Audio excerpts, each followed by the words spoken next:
హరిహర స్వరూపము అంటే విష్ణువు శివుడు కలిసిపోయినటువంటి రూపం. పరమశివుని యొక్క ఎడమ భాగంలోకి విష్ణువు ప్రవేశిస్తే ఆ శివకేశవులు కలిసిపోయినటువంటి రూపానికి హరిహరమూర్తి అంటారు.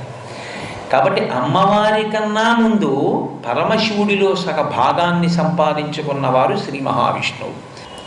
కనుక ఇప్పుడు పార్వతీదేవి ఎవరిని అడగాలి? శ్రీ మహావిష్ణువుని అడగాలి. కాబట్టి ఆవిడ శ్రీ మహావిష్ణువు వద్దకు వెళ్ళింది ఒక రోజున.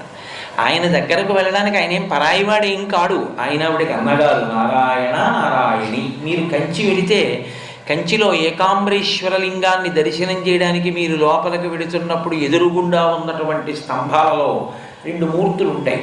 ఒక మూర్తి శివలింగాన్ని ఆలింగనం చేసుకుని ఉంటుంది, దాన్ని అలా విడిచిపెట్టండి. రెండవ మూర్తి కామాక్షి అమ్మవారి చెయ్యి పట్టుకుని పరమశివుడికి